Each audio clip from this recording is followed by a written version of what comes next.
Hey, what's going on, guys? So welcome back to another video. I should have did this video a long time ago. This video should have been made. This video should have been already out. I should have already had this video done. But for some reason, I never did it. For some reason, I just kind of forgot about it. I don't know why. I guess after Spider-Man Homecoming, I just kind of was like, oh right, I forgot about that movie. And then now here I am talking about it. So the Amazing Spider-Man 2 review. Okay, let's do this. So it's the Amazing Spider-Man 2. Okay, so Peter is still dealing with the conflict in himself if he should be with Gwen or not, because he doesn't want anything bad to happen to Gwen, and because he promised Stacy's dad that he, would not be around her, leave her out of it.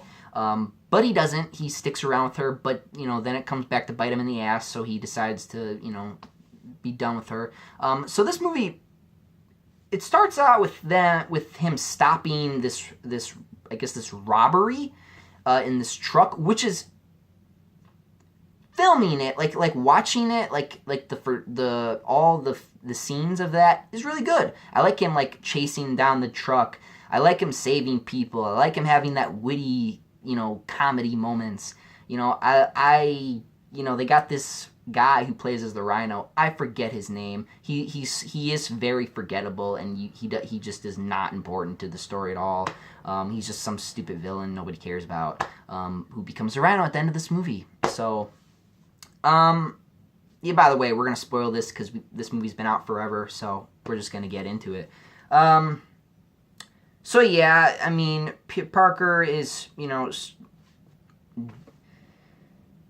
god, it's how do you talk about this story? Here's what the story basically is. It's basically, I'm out of college, I'm out of high school now, I'm going to college, or whatever, and, shit just happens.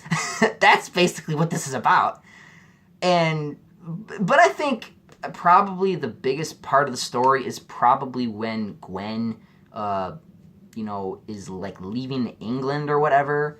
And that's a big deal to Peter when he finds out about that, when he tries to get back with her or whatever. But then when he gets back with her, then Electro comes out of nowhere. Max Dillon. And let's talk about Max Dillon's character, because I feel like I'm going too fast and I'm jumping all over the place and I need some ground. Max Dillon's character. Yeah. So he came off as a little weird. I feel like Max should be kind of a simple guy. I feel like he should be kind of, normal. I don't feel like he should have been so dramatic with some of the scenes that they did with him, like defending Spider-Man, with, just, this character just didn't work for me. It just felt weird and awkward, and it just, I don't know. I mean, I kind of forgot about it as soon as I actually saw him as Electro. I was like, oh, okay, that's kind of cool, But before that, I was like, the character Max Dillon is just, no, get out of there. No, just be Electro now. You don't got to worry about that no more. And then then the personality switched to the evil, and I was like, oh, that's good now. That's a better job than what you were doing before. So yeah, Max Dillon's character, better as Electro, that's for damn sure. During that scene where he does fight Electro, he doesn't really fight him because he can't touch him, obviously, because he'll get electrocuted. There's a good scene. Now, this is a really cool scene. This is probably, I think a lot of people's, one of their favorite moments of the scene is where he jumps backwards. There's this car coming forward. Everything just kind of slows down. You get to look around. You get to see that the pipes are electrified. Two people are about to walk into it. One of his web shooters is fried, which means he's going to have to improvise, which we get to see beautifully done. That that was just shot perfectly, the way all that was done. He had to stop the car from hitting anyone. It just was a good job of showing how strong and how smart Spider-Man is.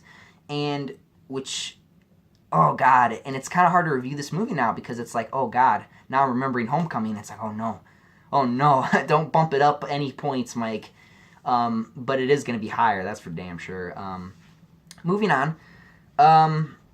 So after that, after he gets some firefighter guys to help him, water him away, we get to the point where Peter and Harry finally meet each other, and then we get more about Harry. So Harry's father is basically a jackass. He, doesn't love him. He hates him. I don't know if it's some type of love-hate relationship. I don't really know what they got going there. It's never really explained. I guess he's turning into this goblin.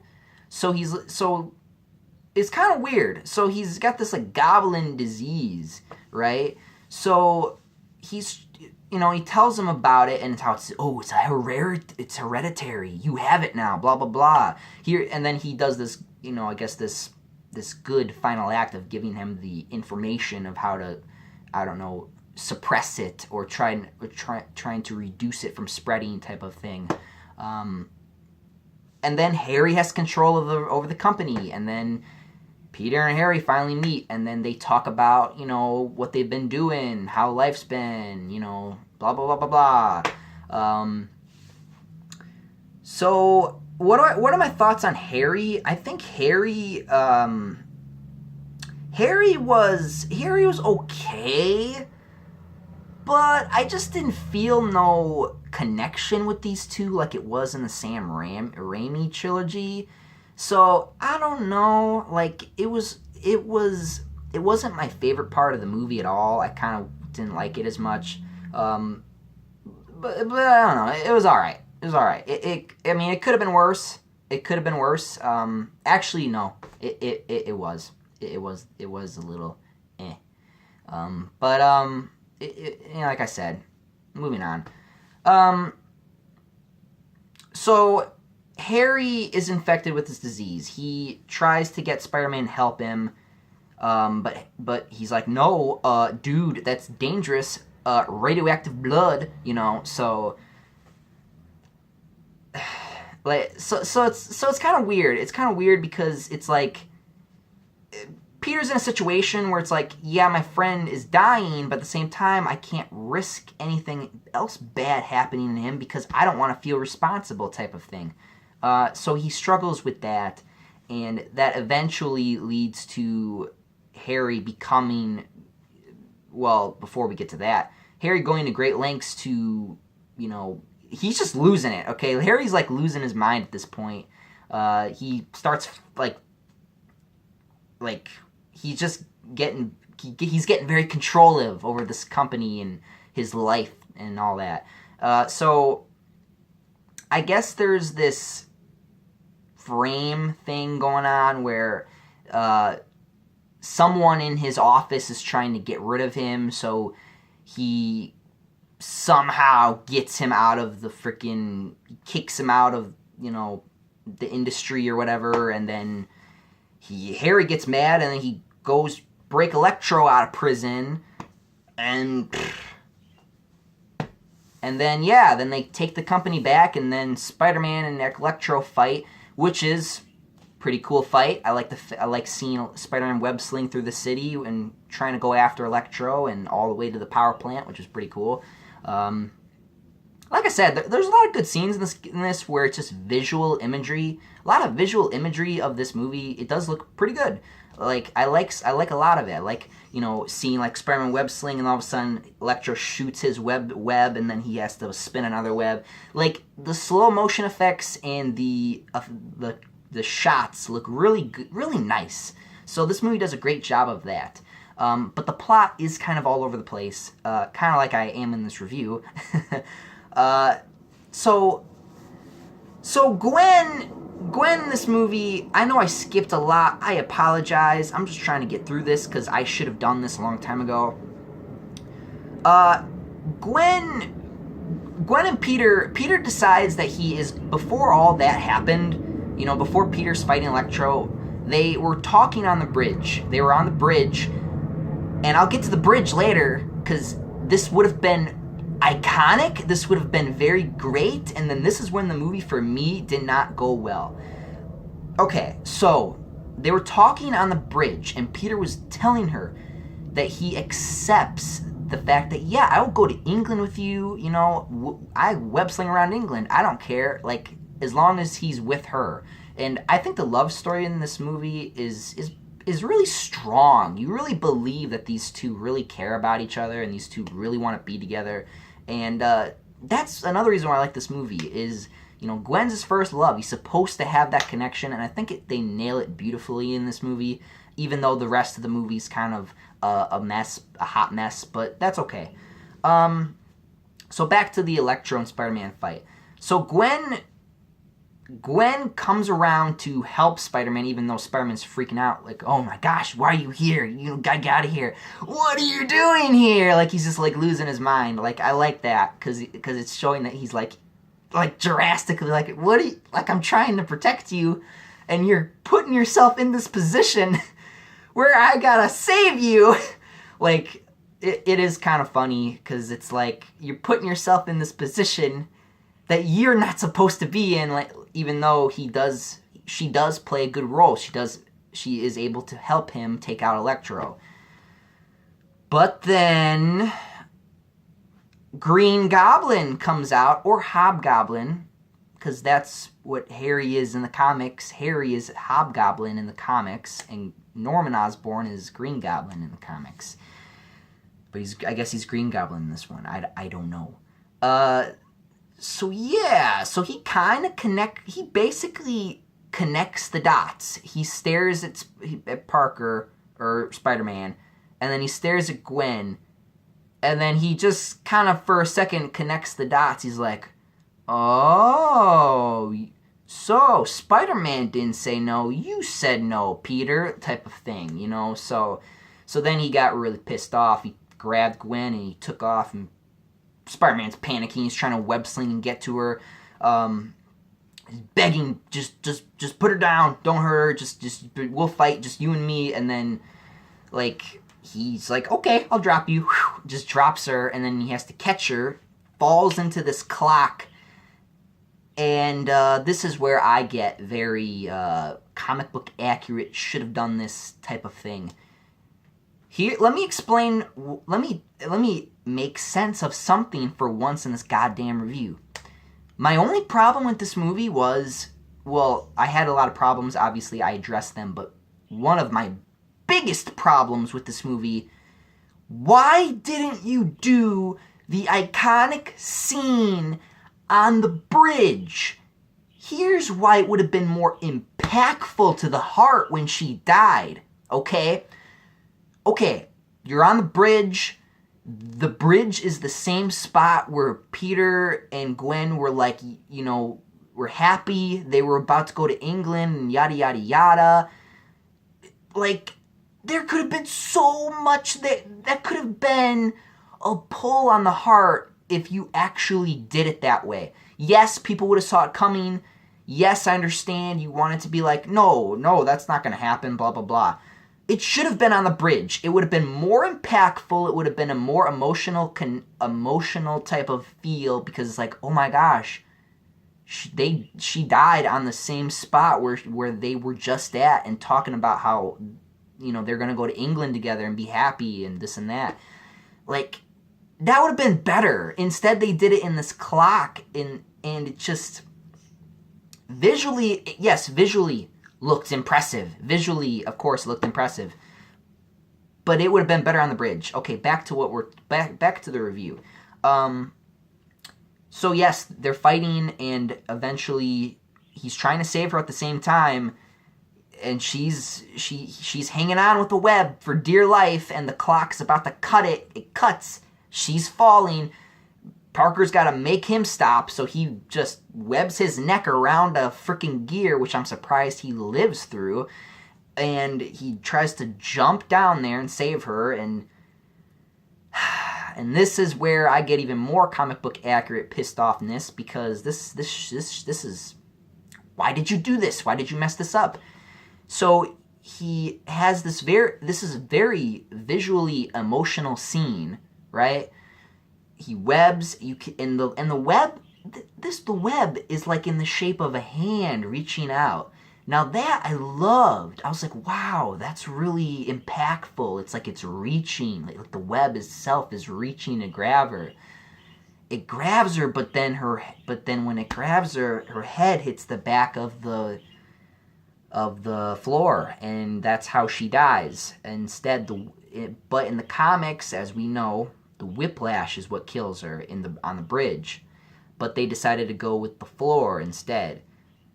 Why? I don't understand. Like it feels like they wanted to go comic book route, but they half-assed it and they did it their way at the same time. Why didn't you go balls to the wall comic book accuracy then?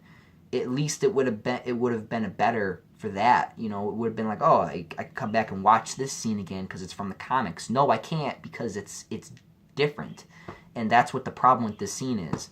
But one of the parts I do like, though, is when he's very emotionally destroyed when Gwen dies, and that's probably why, like, I do look at that. I'm like, wow, this is a really heartbreaking scene to watch. But it still would have been just as impactful, if not more impactful, on the bridge, and that's when I draw the line. But that scene, nevertheless, is still impactful. You know, he's holding her, blood coming out of her nose, she's just flat out dead. It's sad. And then it's been a few months since he's not been Spider-Man for a while. Harry's in jail, Electro's in jail. Did you notice that he didn't kill none of his villains in this one, like he did in the Sam Raimi version? I'm just saying, like, a lot of people were joking about that, how in the Raimi version, you know, he killed all of his villains, blah blah blah. But you know, in this one, no, he puts them in prison. So they were you know, it could have been better. If they maybe it could have been better if they got a sequel. I don't know. I mean, a lot of people always bitch and complain about how that movie was garbage. The movie it wasn't garbage, but it wasn't like the best thing in the world either. You know, it wasn't terrible for me. But it does have problems, I'll admit it. There were a lot of things I left out of this review, like the part with Aunt May. Aunt May didn't really seem like she had a big role in this movie, in my opinion, like she did in other Spider-Man movies, which is why I didn't talk about her a lot at all, actually. So I just left her out of the equation in case you were wondering why I didn't talk about her. So let's go back to where we were. So yes, Spider-Man, it's been a while since he's been a Spider-Man. It's been a few months. But then the Rhino comes into town, and then this scene right here is where this movie made me tear up. This part made me almost cry, because I was like, oh my gosh, that reminds me of me as a little kid. There's this boy dressed up as Spider-Man. He goes in front of this big Rhino dude I'm like, oh my gosh, he's gonna kill this kid. Like, I'm freaking out, because I'm like, oh my gosh, if I was in that situation, I would probably do the same thing too if I was like 8 years old. Like, it's so, like I connected with that so much, and I was damn near in tears when I saw that in theaters. I was like, really, like, wow, that part really got me. And then Spider-Man comes back and he fights Rhino. You know, I just really like that scene. That scene is probably one of the only reasons for me to go back and watch that movie, because it's my favorite scene in a lot. I mean, not in the Spider-Man. I mean, it's my favorite scene in that movie, not in any Spider-Man movie, because there are a lot of other amazing scenes in those, but it was really good here, which is why I would still watch the movie. And then the movie ends, so we don't really get to see the end of the fight, which sucks.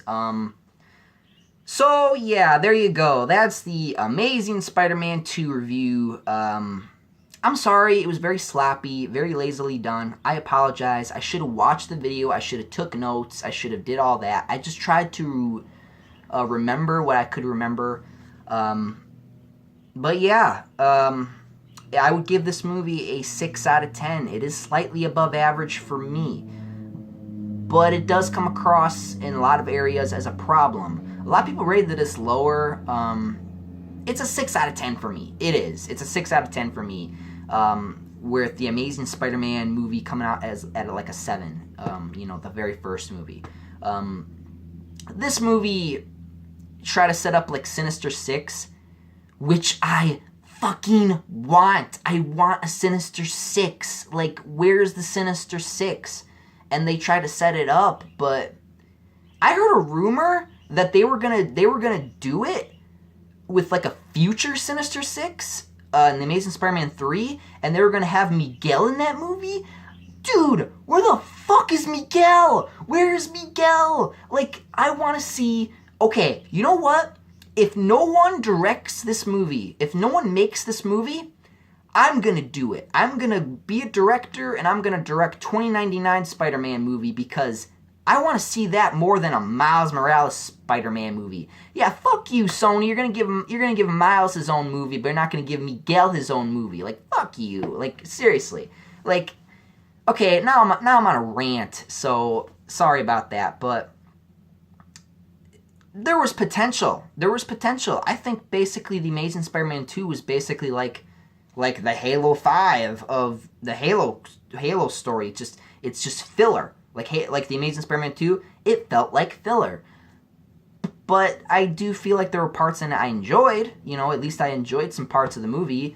But yeah. Anyway, that's it. 6 out of 10. Sorry for this little ramble here at the end. But thank you for watching, and I'm out of here. Up, and away. See you guys.